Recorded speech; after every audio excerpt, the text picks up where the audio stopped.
All right, pictures up. We're going for a take. All quiet outside. All quiet outside. Please settle. Thank you. And we can roll sound. Speeding. Camera. Camera speed.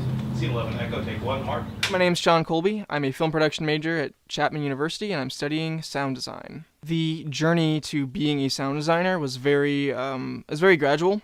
Sound just seemed to make sense. It seemed to be something that I really enjoyed a lot. I really enjoyed being on set and being in the middle of the action. You know, I'm right there with the actors, I'm right there with the director and the cinematographer, but I also get to be kind of invisible, and that's part of the challenge. That's part of the fun of it. As a boom op. As a mixer, you still interface with everyone, all the key crew positions, and you still have some creative control.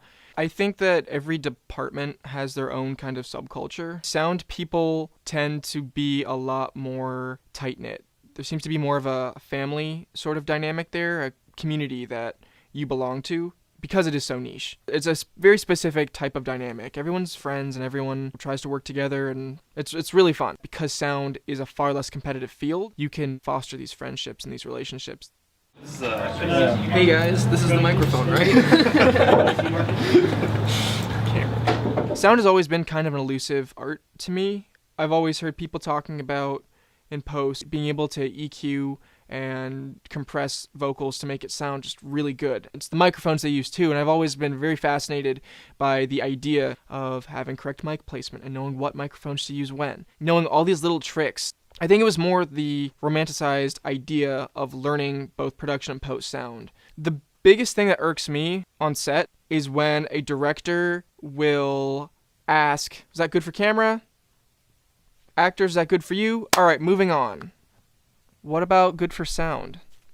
Happens a lot. A lot of directors don't think about it, like it's an afterthought.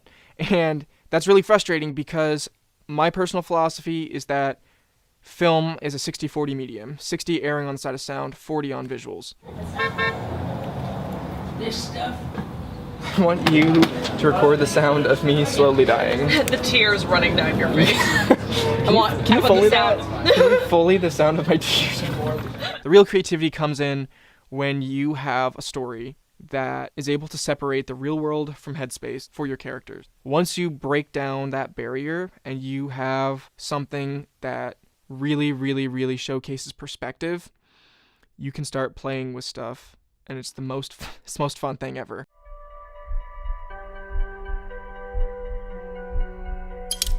Clarinet Club was a very unique project. I got to do a lot of fun experimenting that I haven't really gotten to do on a bunch of films. The very first scene is a birthing scene, and the camera starts inside the birth canal, and it's great. There's so many opportunities to do fun stuff with, and for that I had my friend come in, and I got some latex gloves, and we got a cantaloupe, and I just had him mess around with the cantaloupe a bunch to get some very organic sounds. I think one of the really cool things about Clarinet Club is that Fed, the director, is kind of a absurd, strange sort of person, and it was really cool getting to work on a film that didn't really have boundaries like a lot of other films do.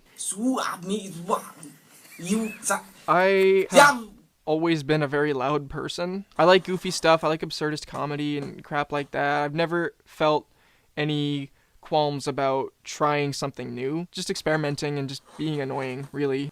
My career goals are both varied and vague. Someday I'd love to have a secret man cave where you pull the book off the shelf and the doors open or the shelf opens and there's like a huge giant mix room. Having a cool 7-1 setup in my house would be really cool, but that's totally just a dream. Some misconceptions about sound are that it doesn't matter. No.